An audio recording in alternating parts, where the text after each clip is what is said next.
Mheshimiwa Waziri, tulitumia mbinu 8 katika ili kuweza kupata data na kuweza kuzichakata.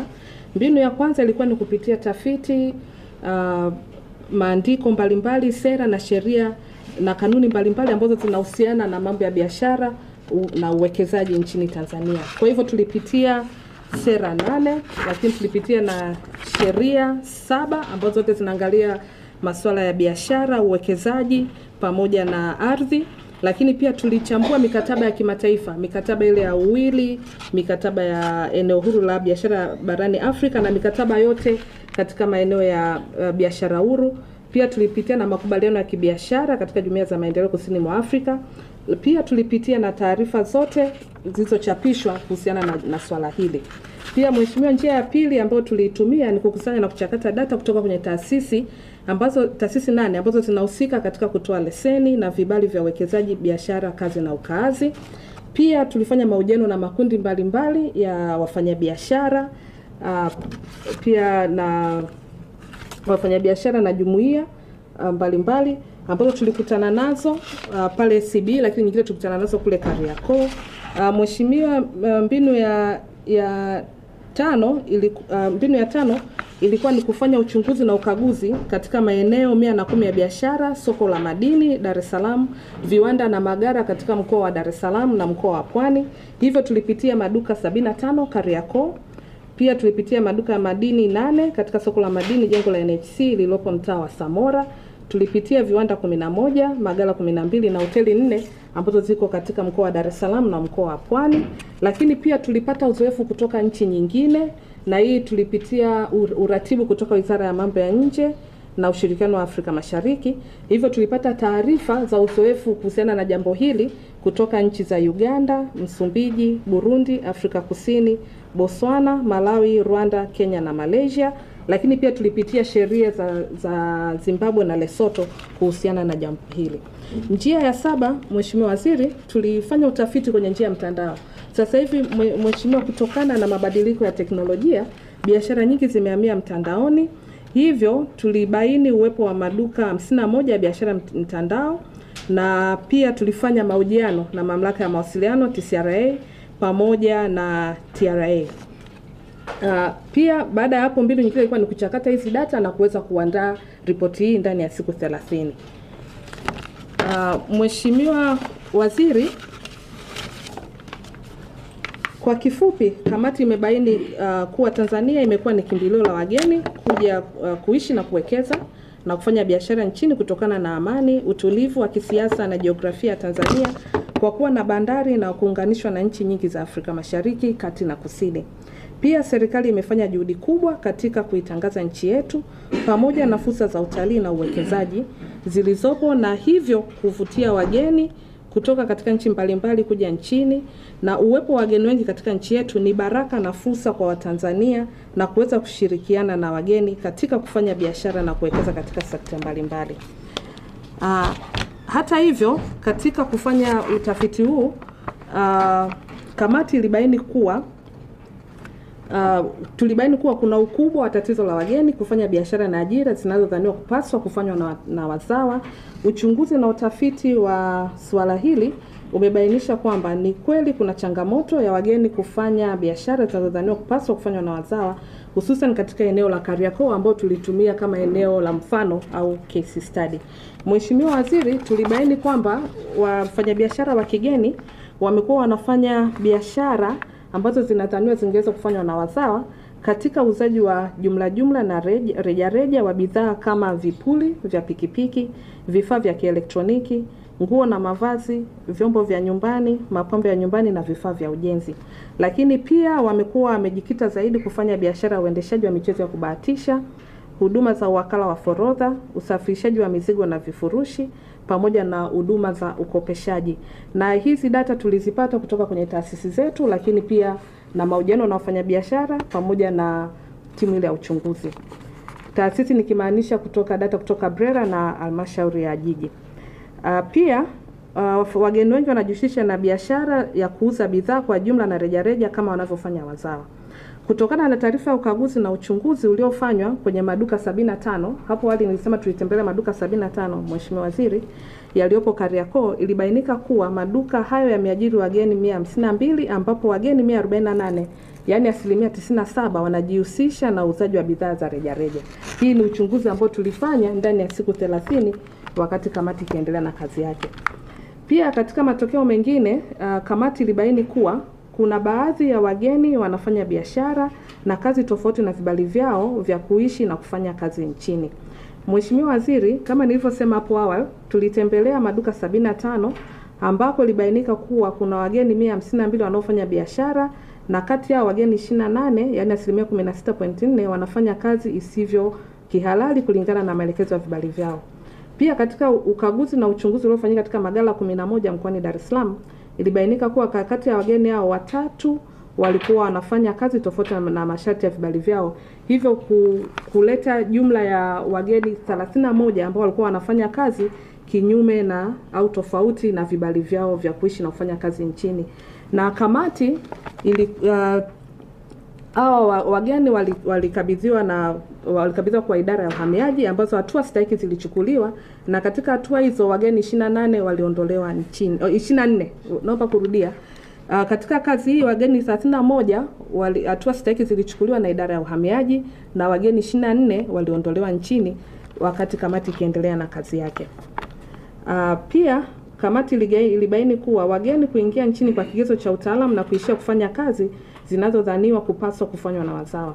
Kamati ilibaini kuwa baadhi ya wageni wanafanya kazi ambazo hazihitaji utaalamu kubwa na zingeweza kufanywa na wazawa. Katika ukaguzi na uchunguzi kwenye viwanda 11 vilivyoajiri wafanyakazi wageni 106 na wazawa 778, kamati ilibaini kuwa raia wote wa kigeni 106 walioajiriwa kwenye viwanda hivyo wanafanya kazi kama mafundi wa kawaida, na hizo kazi zinadhaniwa zingepaswa kufanywa na wazawa.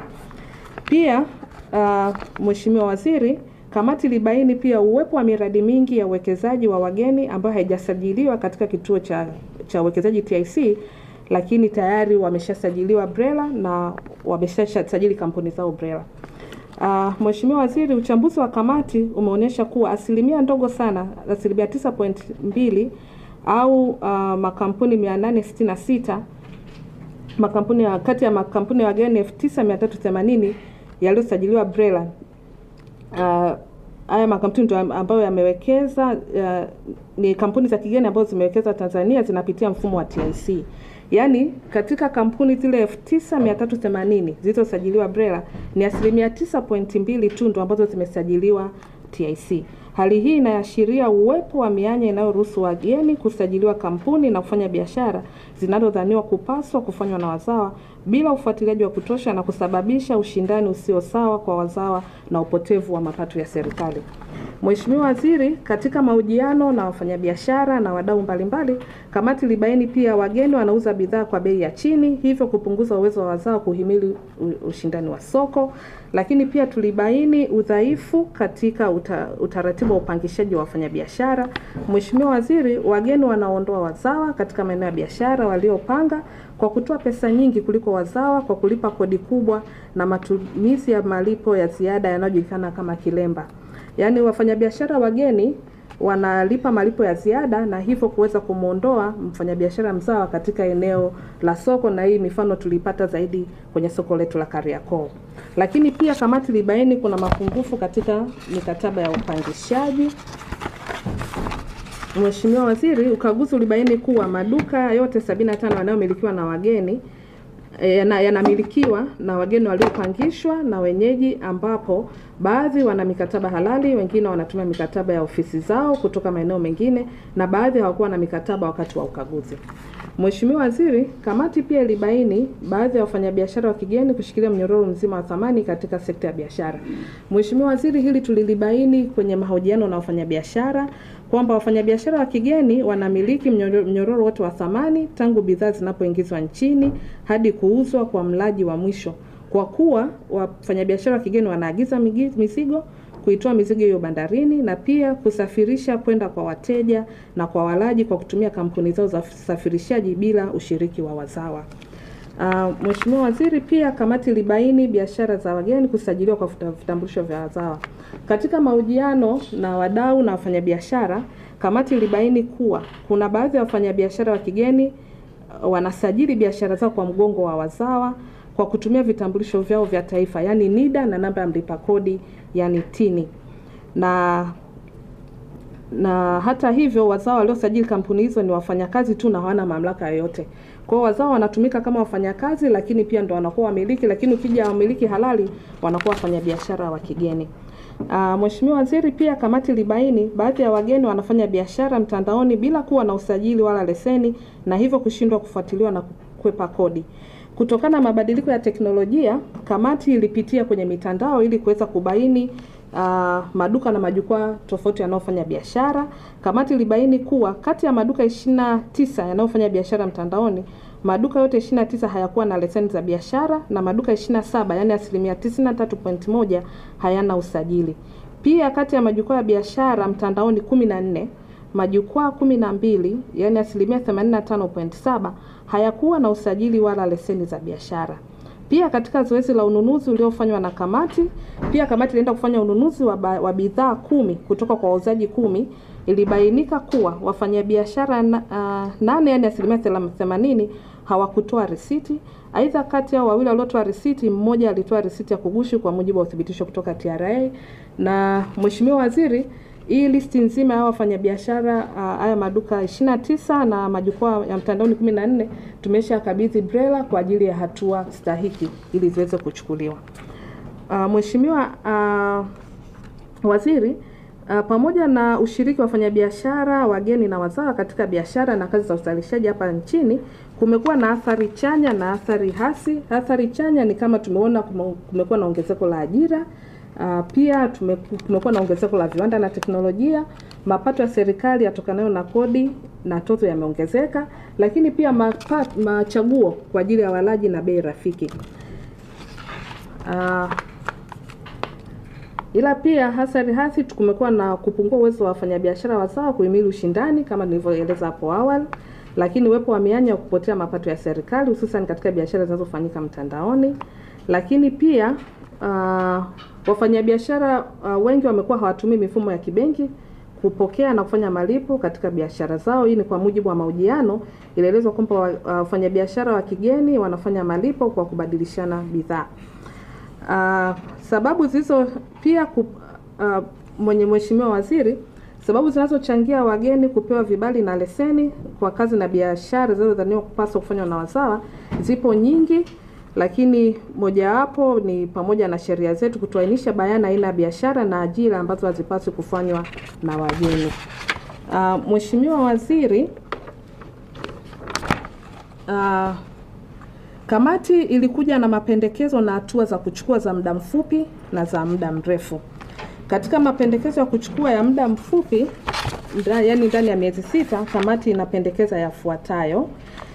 Inashauri ofisi ya Rais TAMISEMI kuanzisha kanda maalum kupitia mkoa wa Dar es Salaam, kuanzisha kanda maalum ya biashara Kariakoo pamoja na Kanzidata. Kamati inapendekeza Mheshimiwa Waziri, eneo hilo litengwe na kupewa hadhi ya eneo maalum la biashara na kuwa na Kanzidata wafanyabiashara wote, kutenga maeneo ya biashara za jumla na rejareja na kuwa na kituo cha utoaji wa huduma za serikali, yani one stop center, ambazo taasisi zote zinazohusika zitakuwepo eneo hilo ili kuweza kuhudumia wafanyabiashara eneo la Kariakoo. Pendekezo la pili, kamati inapendekeza kuunganisha na kuwezesha mifumo ya taasisi kusomana na kubadilishana taarifa. Mheshimiwa Waziri, kamati inapendekeza ili kurahisisha udhibiti wa usajili, leseni na vibali vya uwekezaji, kazi na ukaazi, taasisi za serikali kama TIC, BRELA, idara ya uhamiaji na idara ya kazi zihakikishe mifumo yao imeunganishwa na inasomana ili kubadilishana taarifa na kuthibitisha nyaraka wakati wa usajili, utoaji wa leseni na vibali vya uwekezaji, biashara, kazi na ukaazi. Pia kamati inapendekeza idara ya uhamiaji ihakikishe mfumo wake ule wa elektroniki unaboreshwa na udhibiti ufike hadi maeneo ya hoteli, nyumba za wageni na serikali za mitaa ili kuweza kusaidia kufuatilia na kudhibiti mwenendo wa wageni wanapokuwa ndani ya nchi. Pia Mheshimiwa Waziri, kamati inapendekeza au inashauri ofisi ya Rais TAMISEMI kupitia mkoa wa Dar es Salaam inashauriwa kukamilisha ile zoezi ambalo tayari limeshalianza la kupunguza wafanyabiashara wadogo wenye meza ambao waliozidi katika eneo la Kariakoo kwenda eneo la wazi la Dati mtaa wa Lindi kwa muda wakati wanasubiri ujenzi wa soko la Jangwani.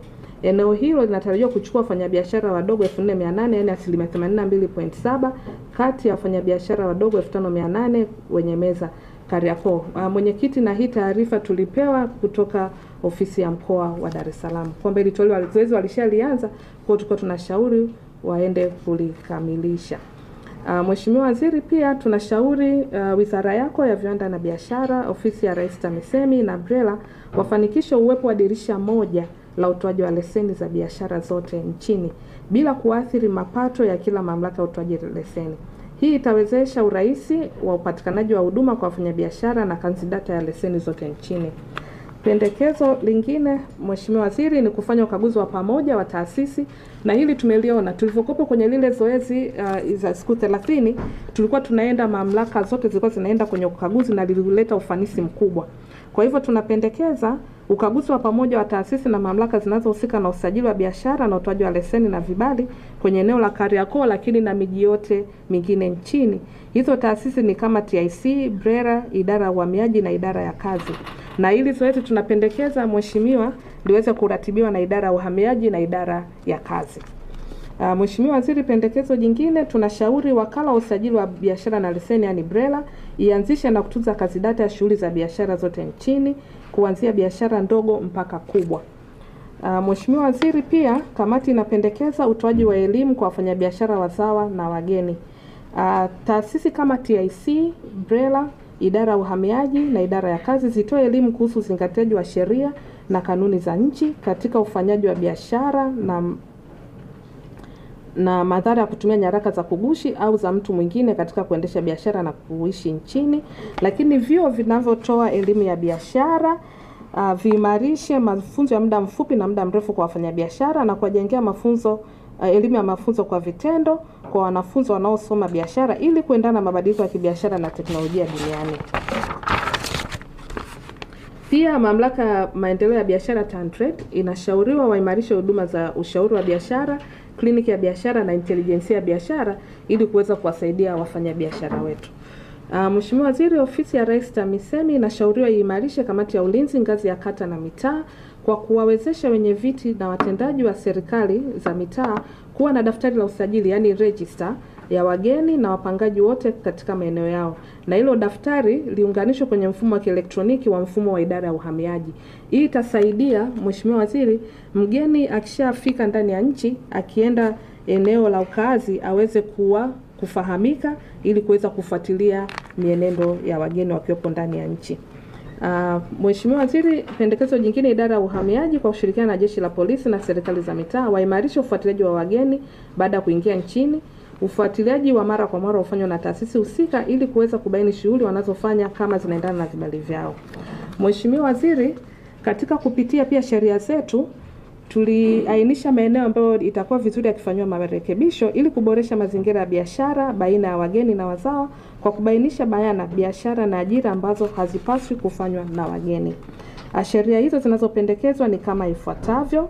Tunapendekeza Mheshimiwa Waziri, sheria ya uwekezaji namba 10 ya mwaka 2022 irekebishwe ili kituo cha uwekezaji TIC kiweze kuratibu na kusimamia masuala yote ya uwekezaji wa wageni bila kujali kama mwekezaji anahitaji manufaa yani incentive.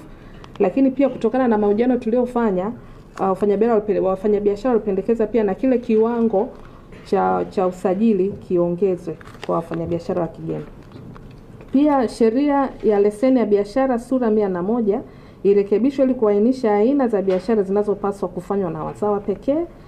Pia 3, sheria ya uhamiaji sura 54 irekebishwe ili kuzingatia sekta au aina ya biashara zitakazobainishwa na sheria ya leseni ya biashara sura 101 ambazo zitafanywa na Watanzania pekee. Pia kuongeza kiwango cha chini cha faini cha sasa, na kosa la kuzidisha muda wa kuishi nchini adhabu yake itozwe kwa kila siku iliyozidishwa na mgeni kwenye kifungu 45 cha pili. Pendekezo la 4 kwenye swala la kisheria, Tunapendekeza utekelezaji wa sheria ya usimamizi wa ajira ya wageni sura 436. Mheshimiwa Waziri mwenye dhamana anashauriwa achukue hatua ya kubainisha kada adimu nchini ambazo wanaweza kufanya wageni. Pia eneo la mwisho kwenye masuala ya kisheria, tunapendekeza kutungwa sheria mpya ya biashara mtandaoni, yani e-commerce, ili kuratibu na kudhibiti biashara zinazofanyika katika njia ya mtandao. Pia tunapendekeza kufanyika kwa uchunguzi na utafiti wa kina ili kubaini athari kamili za michezo ya kubahatisha. Mheshimiwa Waziri, katika mahojiano mbalimbali ilionekana kwamba vijana wengi wanajihusisha na hii michezo ya kubahatisha. Sasa tunashauri taasisi za elimu ya juu zifanye uchunguzi na utafiti wa kina ili kubaini athari kamili za michezo ya kubahatisha kwa vijana, ikiwa ni pamoja na athari za kifedha, kisaikolojia na kijamii.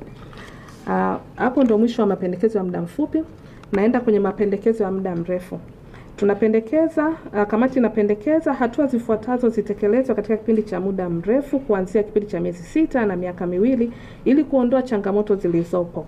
Hatua zinazopendekezwa ni pamoja na inashauriwa ofisi ya Waziri Mkuu, Kazi, Vijana, Ajira na Wenye Ulemavu ikamilishe sera ya taifa ya ushiriki wa wazawa katika uchumi, yani National Local Content Policy. Kuwepo kwa sera hiyo sambamba na mikakati madhubuti ya kuwawezesha wazawa kushindana sokoni kutasababisha wazawa kukua na kushiriki kikamilifu katika biashara na uchumi wa nchi. Pia inashauriwa Wizara ya Viwanda na Biashara ipitie na kurekebisha sera ya maendeleo ya biashara ya mwaka 2003 toleo la mwaka 2023 ili iainishe aina ya biashara ambazo wageni hawapaswi kufanya.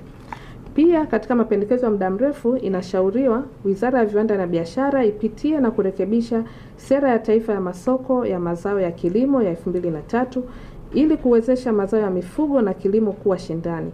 Aidha, sera iweze kutoa udhibiti wa bei na namna ya ununuzi wa mazao ya kilimo na mifugo kupitia masoko maalum. Pia sera ipanue wigo wa kuangalia masoko yote.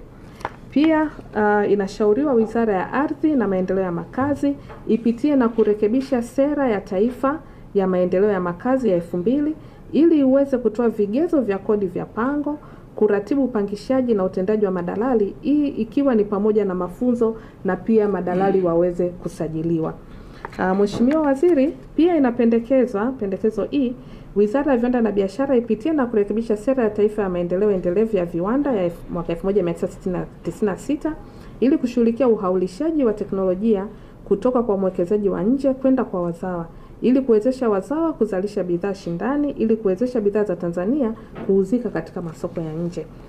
Pendekezo namba F, Wizara ya Ardhi na Maendeleo ya Makazi inashauriwa ipitie na kurekebisha sera ya taifa ya ardhi ambayo nadhani leo inazinduliwa sera mpya, ili kuepusha migogoro ya ardhi isiyo ya lazima, kuweka uratibu utengwaji wa maeneo maalum ya uwekezaji ili kuleta ufanisi wa uwekezaji.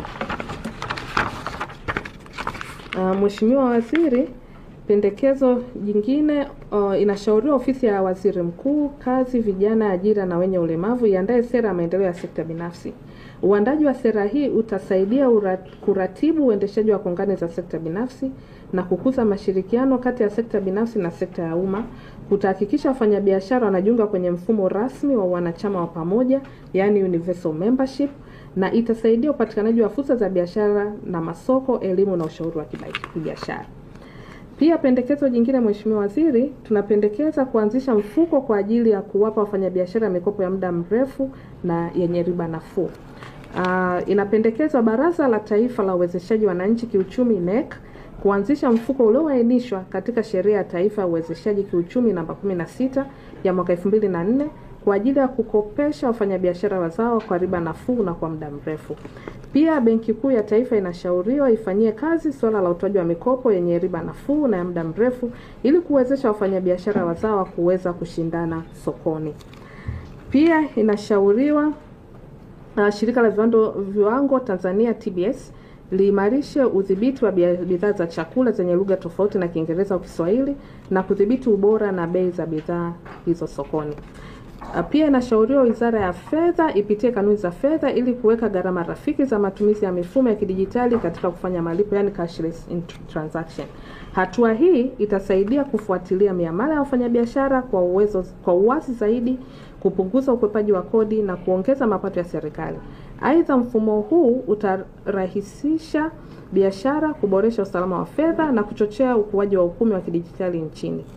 Pia ofisi ya Rais TAMISEMI inashauriwa itenge maeneo mengine ya biashara nje ya Kariakoo na kujenga masoko ya kisasa ili kupunguza msongamano wa wafanyabiashara na wateja, kuimarisha ushindani wa kibiashara na kurahisisha upatikanaji wa bidhaa.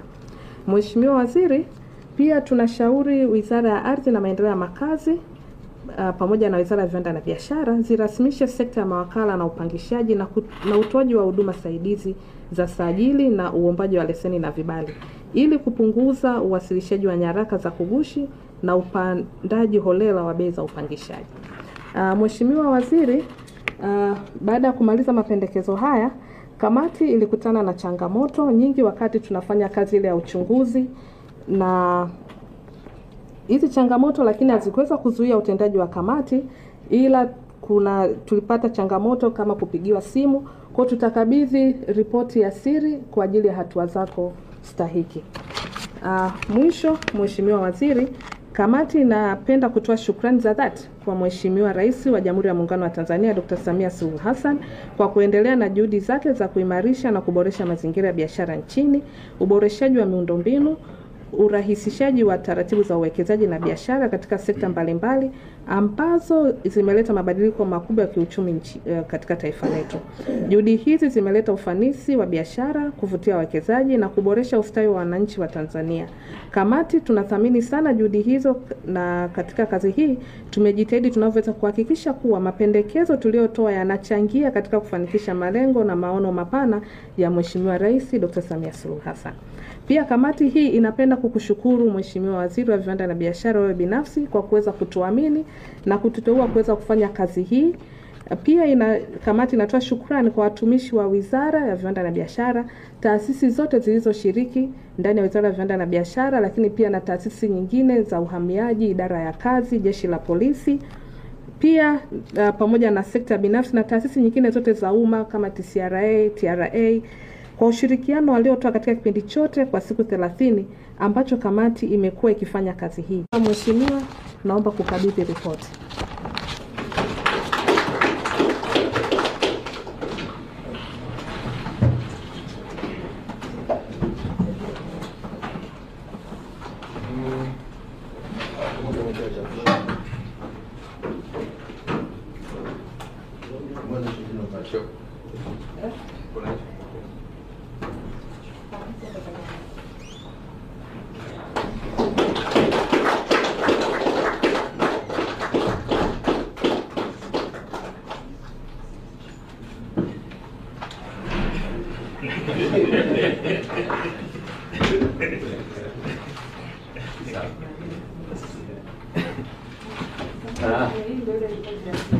Ripoti ya siri.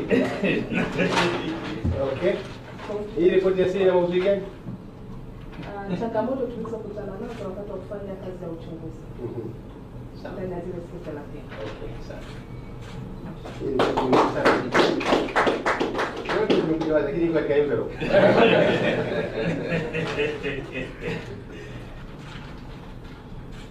Hii ya siri.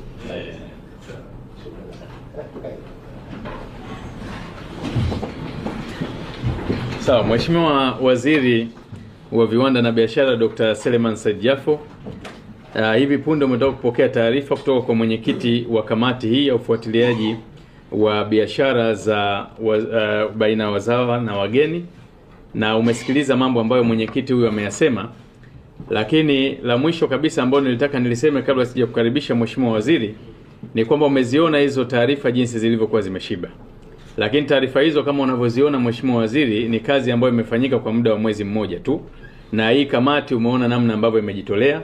Lakini hiyo taarifa ya mwisho ambayo umekabidhiwa ya siri, na hili jambo nimsaidie tu mwenyekiti katika kulisema, kamati imepokea simu nyingi sana za ufuatiliaji.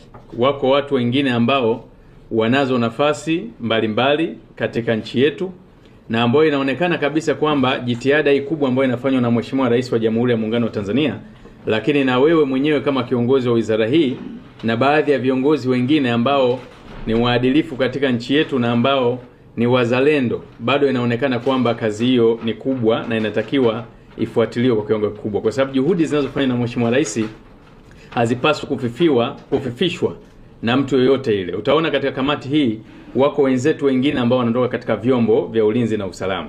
Kwa hiyo mchanyato huu wa kamati hii ambao uliiunda imesaidia kwa kiasi kikubwa kwamba wale baadhi ambao walikuwa wanataka kuhakikisha kwamba kazi nzuri inayofanywa na kamati haifiki mwisho, basi wenzetu ambao wanatokana na vyombo nao wamesaidia kwa kiasi kikubwa sana.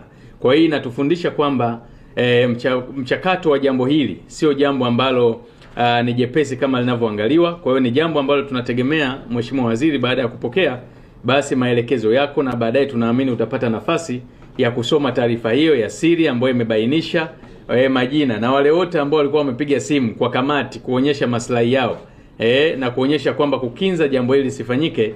Taarifa hiyo inakueleza kwa kina Mheshimiwa Waziri, na utaona hapo, na baadaye utaona wewe kwa nafasi yako, kwa kadri itakavyoonekana nafaa kwako na kwa mamlaka ya juu utakavyoona inafaa kwa ajili ya kuitumia vizuri kamati hiyo. Amini taarifa hiyo. Baada ya kusema hayo, Mheshimiwa Waziri, sasa nikukaribishe kwa ajili ya kuja kuzungumza na umma wa Tanzania, lakini pia kuzungumza na kamati hii katika yale ambayo wameweza kukuwasilishia. Karibu sana Mheshimiwa Waziri.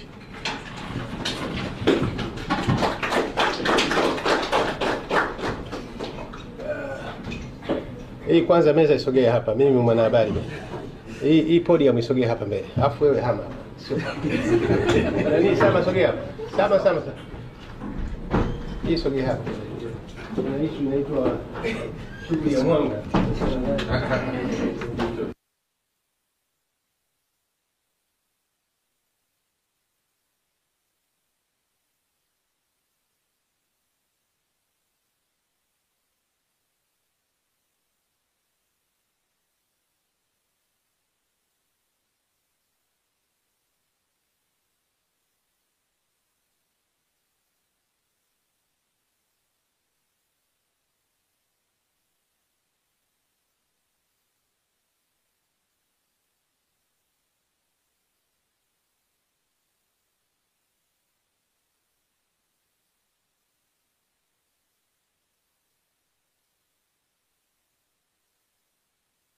Mheshimiwa Daktari Suleiman Hassan Serera, Naibu Katibu Mkuu Wizara ya Viwanda na Biashara, naomba nitambue uwepo wa Profesa Rwoga ambaye ndiye alikuwa mwenyekiti wetu wa kamati hii. Naomba nitambue wajumbe wa kamati yote ya kufuatilia swala hili muhimu la mahusiano, la mchakato, biashara zinazofanywa baina ya wageni wa Tanzania kwa ujumla, watumishi wengine wa serikali mlikuwepo humu, secretariat, wanahabari wetu, mabibi na mabwana, asalamu alaykum. Jamhuri ya Muungano wa Tanzania. Kwanza awali ya yote ningelipenda kuchukua fursa hii kubwa kumshukuru sana Mwenyezi Mungu Mola ambaye ametuwezesha leo hii siku ya Jumatatu tumekutana hapa kwa ajili ya kupata taarifa ya timu ya wataalamu ambayo walifanya kazi hii ya kutathmini mazingira ya biashara baina ya Watanzania ama wazawa na wageni. Nikushukuru sana Profesa Eda Tandiroga kuiongoza timu hii ya wataalamu ambao leo hii mmetufikishia taarifa hii ambayo ni jukumu la serikali sasa tuweze kuangalia jinsi gani taarifa hii itaweza kutekelezwa. Niwapongezi wajumbe wa kamati kwa kazi kubwa mlioendelea kuifanya. Lakini kubwa tumpongeze sana na tumshukuru Daktari Samia Suluhu Hassan, Rais wa Jamhuri ya Muungano wa Tanzania, kwanza kwa maelekezo yake na kazi kubwa anayofanya kwa ajili nchi yetu hii isonge mbele katika upande wa maendeleo. Nakumbuka Mheshimiwa Rais ni yeye aliguswa kwanza na kilio cha wafanyabiashara wa Kitanzania ambao imeonekana kwamba biashara zao zikipata changamoto kubwa sana na maingiliano, mahusiano baina ya wageni na wazawa. Mheshimiwa Rais mara kadhaa ameweza kutoa maelekezo na wizara yetu iliweza kuhakikisha jambo hili linafanya kazi kwa vitendo, ama serikali kwa ujumla. Ndio maana tumeunda timu hii ambayo imekuwa na watu shirikishi na wabobezi katika maeneo mbalimbali. Nishukuru sana. Combination yetu imetusaidia sana kupata taarifa hii ambayo mtu hawezi kuamini ndani ya kipindi cha mwezi mmoja mngekuja na taarifa kama hii nzito, ina mambo mengi kwa maslahi ya taifa. Hongereni sana sana na kamati. Huu ndio uzalendo unaotakiwa kwa Watanzania. Ni uzalendo ambao tuna kila sababu tuuenzi na tuhakikishe kwamba tuheshimu uzalendo wa huu. Katika kipindi cha mwezi mmoja ilikuwa sio jambo rahisi. Ninyi wanakamati mngeweza kufanya kazi hii kubwa. Ninafahamu hamkulala. Ninafahamu mmekutana na mambo mengi katika jambo hili. Na inawezekana ninafahamu wengine inawezekana walitamani watoke katika kamati hii. Mimi naamini wakati mnafanya kazi hii wengine inawezekana waliona mzigo mzito sana. Asibebe lawama. Lakini niwashukuru sana wote. Nilivyowateua wote mlifanya kazi kwa maslahi mapana taifa hili. Hongereni sana sana wanakamati kwa kazi hii kubwa mlioifanya. Kamati hii imepokea mapendekezo kadhaa. Imeleta mapendekezo kadhaa. Mapendekezo ya muda mfupi, muda wa kati na muda mrefu. Lakini ukiainisha baadhi ya changamoto mbalimbali. Na taarifa hii inaonyesha kwamba jambo lililokuwa linalalamikiwa ni jambo la kweli. Tumebaini kwa mfano taarifa inaonyesha idadi ya magodauni ambayo yalitembelewa, lakini iliwakuta watu ambao magodauni haya yanafanya kazi si sawa sawa watu wa kigeni. Lakini mlitembelea maduka, mlibaini wafanyakazi wengi ambao wengine wanafanya biashara kinyume na taratibu. Nishukuru sana kamati hii. Licha kwamba mlikuwa mnafanya hii kazi, na ndio maana combination yake tuliunda kwa makusio maalum. Licha kwamba mlikuwa mnafanya hii kazi kwa kisha mnakamilisha taarifa, lakini hata hivyo hamkusita kuchukua hatua. Tumesikia takribani watu 31 waliobainika, lakini karibuni watu 24. Watu hao wote walitolewa hapa mchini. Hongereni sana wajumbe wa kamati. Hamkutaka kusubiri. Ndio maana ya kwamba timu hii ilikuwa imekamilika vizuri. Vyombo vyote viko hapa na kutoa taarifa na majukumu haya yakaenda kwenda vizuri. Nishukuru sana. Wale waliobainika na kuonekana kwamba hawafai, hawastahili kutoka hapa nchini, takribani watu 24 wameweza kuondolewa hapa nchini. Hongereni sana wajumbe wa kamati. Lakini nishukuru maeneo mliobainisha. Na hasa mlivyotembelea wafanyabiashara na mkabaini kwamba biashara zingine japo zinaonekana ni za wageni, lakini usajili wake umefanyika na Watanzania. Credentials zao za Watanzania wameweza kuzitoa, vitambulisho vyao, vile vya NIDA na vitu vingine vya kuwawezesha baadhi ya watu wakafanya biashara kinyume cha taratibu. Na hili ni changamoto kubwa la uzalendo kwetu sisi wa Tanzania. Vijana wa Kitanzania unatumika katika mazingira kama hayo lakini kuihujumu nchi yako. Lakini hili maana yake ni nini? Ni ishara mbaya. Ishara hii ni kwamba mtu anaweza kabebeshwa hata dawa mzigo wa madawa ya kulevya kwa maslahi ya mtu mwingine. Unatoa uhai wako, thamani yako na utu wako kwa ajili ya watu wengine. Kwa hiyo kamati niwashukuru sana kwa hii kazi kubwa mliofanya. Mmekuja na taarifa ya kina sana, na hii taarifa naomba niambie, miongoni mwa taarifa nzito za nchi hii ni taarifa nzito sana. Ni taarifa nzito sana. Najua hapa mwenyekiti umetupa executive summary ufupi tu, lakini mambo mengi yako katika taarifa hii. Niwashukuru sana kwa hii kazi kubwa mmeifanya, na hakika imani yangu kubwa tutahakikisha mambo haya tunaenda kuyasimamia vizuri, na mwisho wa siku wafanya biashara wa Tanzania waweze kunufaika na nchi yao. Niwashukuru wajumbe mmoja mmoja. Kwa mfano nimshukuru mwenyekiti wa wafanya biashara taifa, kakangu, najua amemisi sana. Huyu yuko pale Lindi, lakini amesacrifice ndani ya mwezi mmoja kutumia muda wake kuhakikisha yuko ndani ya kamati. Maana wengine sisi ni watu wa serikali. Huyu kwake Lindi, kwa maslahi ya wafanyabiashara wa Tanzania wote, aliamua kuhakikisha ndani ya kamati hii mmekesha naye, mmehangaika naye. Nimshukuru ndugu yangu mwenyekiti wa wafanyabiashara Kariakoo. Manake hii dude la Kariakoo ndio linamhusu. Na kakangu Ali pale. Wote linawahusu. Severin, Mushi na Ali. Wote linawahusu. Lakini walichukua muda wao kuhakikisha jambo hili na wao wana contribute katika kamati hii kupata mambo haya ambayo yamebainika leo hii. Sasa kama ni nchi tumeweza kupata yale ambayo yanajiri. Kwa kweli naomba niwaambie, kwa taarifa hii kuna mambo mengi ya hovyo ambayo yanaendelea kinyume na taratibu.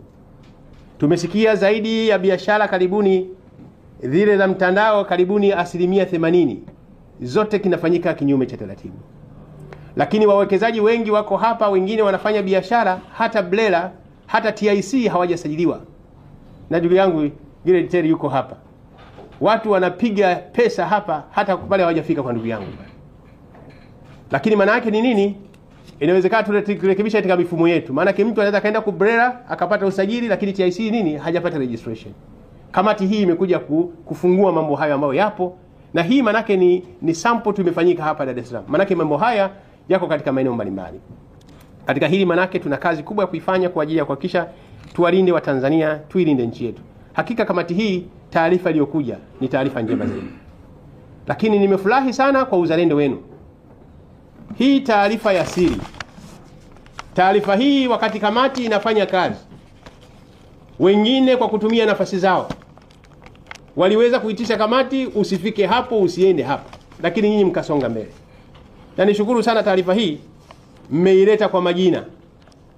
Watu waliokuwa wanatishia kamati, watu ambao walikuwa wanasema hapana usifanye hivyo, ambayo mngekuwa legerege mngeshindwa kufanya kazi hii. Kwa vile taarifa hii ya siri, na mimi itakuwa ni siri. Nitaiwasilisha kwa mamlaka na ijue kwamba wakati mamlaka inahangaika, lakini kuna watu wengine wanakwamisha mambo yasiende vizuri. Kwa hiyo niwashukuru sana wajumbe wa kamati kunipatia hii taarifa ya siri. Hii ni siri, siisomi hapa. Ni taarifa ya siri muhimu. Manake hii ni reference point, inawezekana mambo mengi yanakwama kwa vitu kama hivi nchini mwetu. Inawezekana wengine wanatumia status zao, uwezo wao, position na kila kitu. Jambo jema inawezekana litakalifanyike linakwamishwa. Na hili nishukuru sana katika hili. Bahati nzuri taarifa hii ya siri nishukuru sana. Itakuwa siri. Naomba itakuwa siri. Lakini hili manake ni warning kwa baadhi ya watu. Wakati tunashughulikia matatizo mapana ya nchi yetu, watu wengine tuache kuleta maslahi binafsi ya mtu mmoja mmoja kwa maslahi mapana ya taifa. Leo hii ukiona wafanya biashara wanalalamika wa Kitanzania, mitaji yao inafilisika kwa mambo ambayo hayako sawa sawa. Wakati kamati inafanya kazi, wewe unaingiza mkono. Manake lengo lako ni kukwamisha hilo jambo ambalo Watanzania wengi wangepata fursa nzuri. Kwa hiyo nishukuru kwa taarifa hii ya siri. Lakini nimesikia mapendekezo yako mengi. Kubwa zaidi kama serikali tutaendelea kuyafanyia kazi. Na hasa pendekezo kwamba idara ya uhamiaji na idara ya kazi wafanye operation maalum ya pamoja kwa eneo la Kariakoo. Kwa vile leo tumepokea taarifa hii, niombe sasa idara ya kazi, uhamiaji, nendeni site. Kapitieni maeneo yote ya Kariakoo kubaini watu wote ambao wanafanya kazi kinyume na taratibu na biashara. Lakini hili niliombe kwa mikoa mingine, kwa sababu Kariakoo hapa, tukizungumza Kariakoo tunazungumza mkoa wa Dar es Salaam. Lakini tuna Arusha, tuna Mbeya, tuna Mwanza, maeneo hayo yote ya miji, tuna Dodoma. Imani yangu kubwa idara zetu za kazi, uhamiaji katika maeneo hayo wataendelea kufanya kazi, sababu eneo hilo hii ilikuwa kama ni reference point, eneo la kuonyesha wapi changamoto hii ilipo.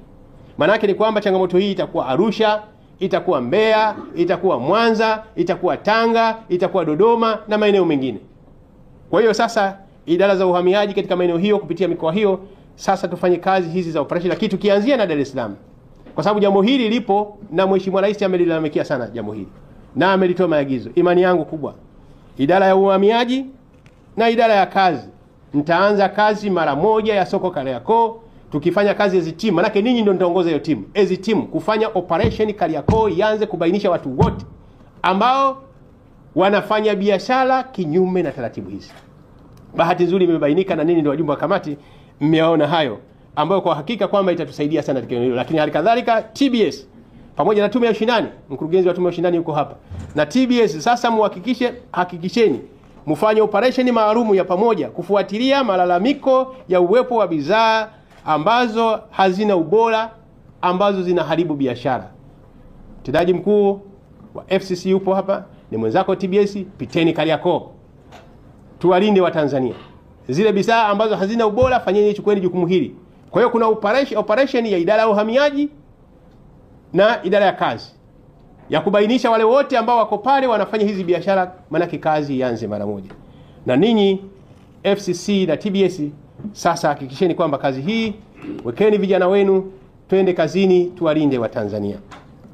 Lakini nimefarijika sana kuona kwamba kuwepo kwa kituo jumuishi cha Mnazi Mmoja kile kihakikisha kwamba kinaongezewa idara kwa ajili kuongezea uwezo. Hizi pendekezo ni nzuri. Imani yetu ni kwamba sasa kama mlivyopendekeza timu hii ya wataalamu wa kamati maalum, imani yetu kwamba FCC na wale wengine ambao wanakosekana katika eneo hilo, anzeni kuweka kuongeza nguvu katika eneo hilo, kwa sababu ya kuhakikisha kwamba tunalinda wafanyabiashara wetu. Na yale mambo mengine ya upande wa sheria, haya mengine, taarifa hii manake ni taarifa imefika kwa Waziri wa Viwanda na Biashara. Kuna haya ambayo tunayafanyia kazi kwa haraka, na hasa mapendekezo haya ya haraka ya operation ianze haraka, haisubiri kuchelewa. Tunaenda katika siku za sikukuu sasa hivi, sikukuu ya Idi na Pasaka. Leo pale utakuta wafanyabiashara wa Kariakoo wa Tanzania hawafanyi biashara kwa sababu wageni wapi. Nendeni mkaanze kufanya operation ya haraka.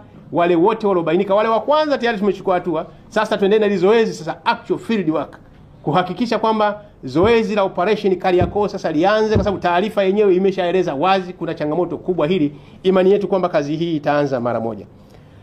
Na hili katika upande wa sheria ni jukumu letu kuhakikisha kama serikali kupitia wizara mbalimbali kama zilivyowasilishwa na kamati hii, naomba tuseme tumeipokea. Na mimi taarifa hii nitaiwakilisha kwa waziri wangu, waziri mkuu, kwa sababu mambo mengine ni cross cutting issues za wizara mbalimbali, kuhakikisha mambo mengine yatekelezwa, mambo ya kisheria asisubiri, na yale mambo mengine yote ya kiusimamizi serikali itahakikisha kwamba inafanya kazi kwa lengo kubwa kuona kwamba tunafika mahala pazuri. Mwisho lakini si kwa umuhimu, naomba niwashukuru tena. Nikushukuru kwanza naibu katibu mkuu, nimshukuru katibu mkuu, lakini nikushukuru naibu katibu mkuu, ndugu yangu Serera. Jambo hili nilikukabidhi wewe, nikasema ulisimamie, na kwa kweli umefanya kazi kubwa sana sana. Naomba niseme mimi nimepata bahati, nimepata naibu katibu mkuu mzuri mno, bomba, kijana mchapakazi, yuko vizuri, akili bado inafanya kazi vizuri zaidi. Kwa hiyo nikushukuru sana. Nilipokuelekeza jambo lile ulilifanya ukalisimamia vizuri zaidi, na hasa kuona kwamba kamati hii jinsi gani inapata miongozo ya karibu zaidi kuona kwamba kazi hii inafanyika vizuri. Nikushukuru sana Profesa Eda Tandiluoga. Nikushukuru sana.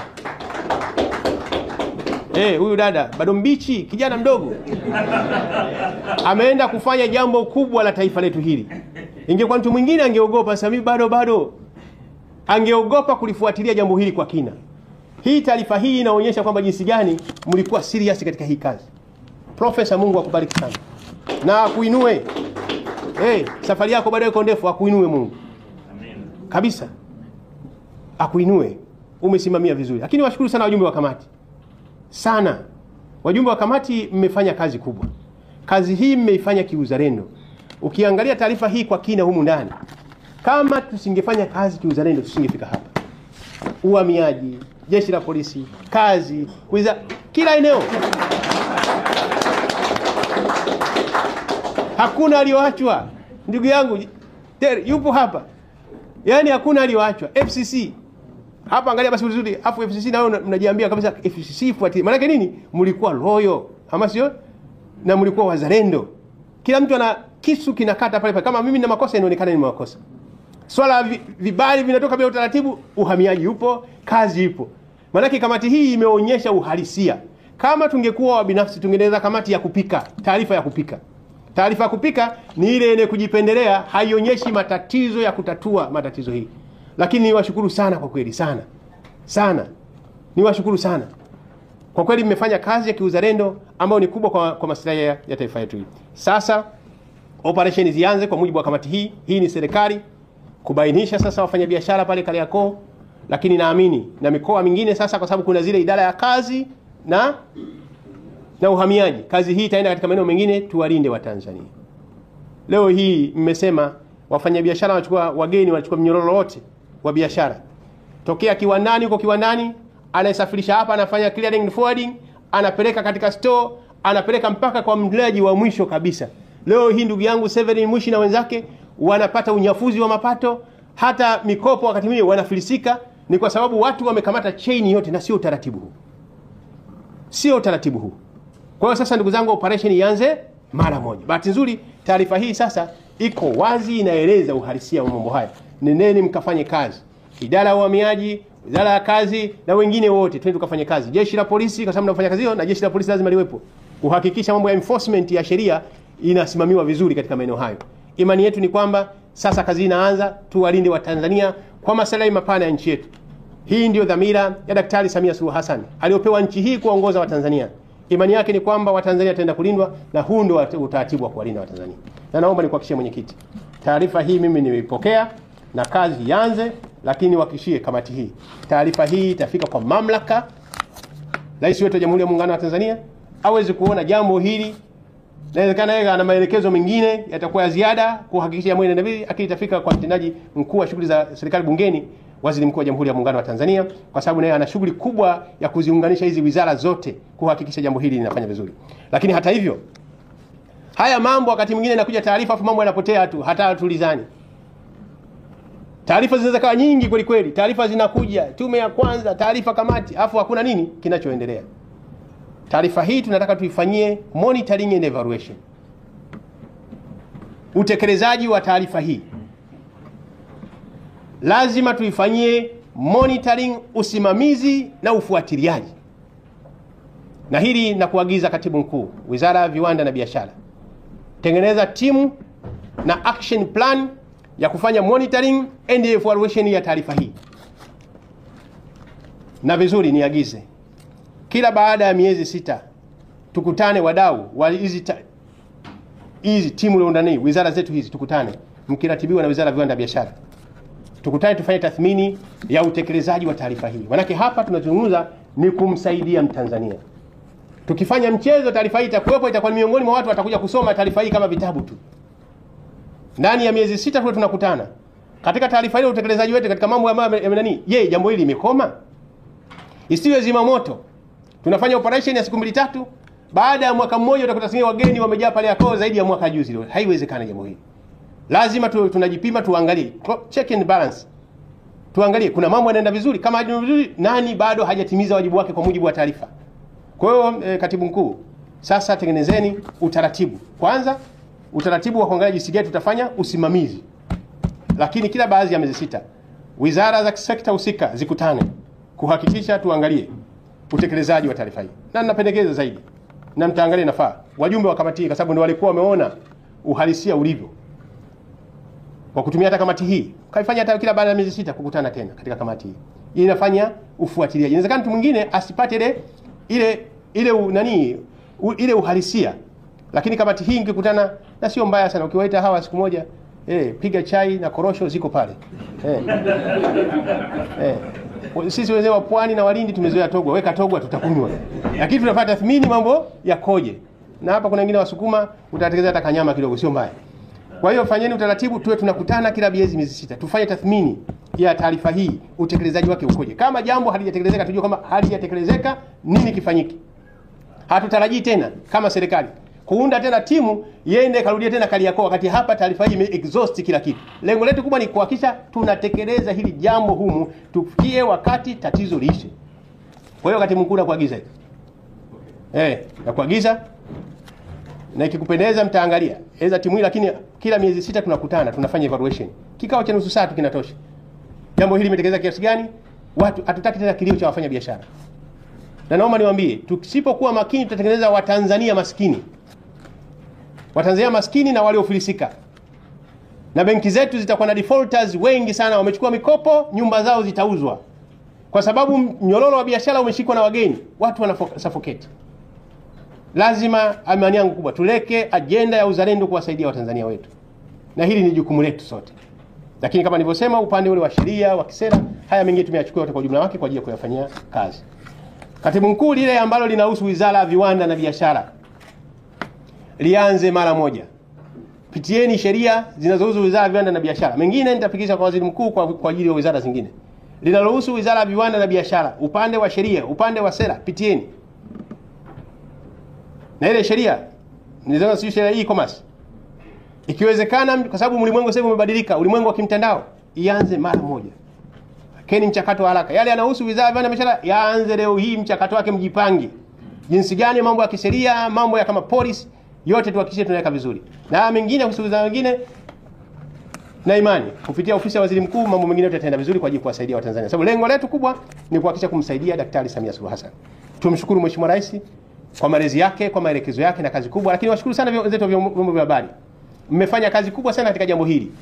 Wengine waliniita katika vipindi vya mahojiano, jambo hili likoje? Lakini wengi walikuwa wanafuatilia kule site, wanasema kamati ipo lakini tunaona watu bado wanafanya biashara. Lakini wengi wale wapata taarifa sema kuna watu wengine wameshaanza kukamatwa. Kwa hiyo kila mtu alikuwa na information tofauti. Maana nini, kazi ilikuwa inaendelea. Kwa hiyo niwashukuru sana ndugu zetu wa vyombo vya habari. Tuendelee kuchapa kazi kwa ajili ya Tanzania yetu. Hakuna mtu mwingine wa kulinda Tanzania isipokuwa ni sisi wenyewe. Baada ya kusema haya, niwashukuru tena. Sasa nimepokea taarifa hii kwa ajili ya kazi, na zile kazi za kwanza, kazi iendelee, operation, kazi iendelee, uhamiaji, watu wa kazi pale Kariakoo, kazi iendelee, FCC, TBS, kazi iendelee, mambo ya biashara feki pale Kariakoo, watu walinzi wa Tanzania. Asante sana kunisikiliza. Nani lete hiyo kwanza.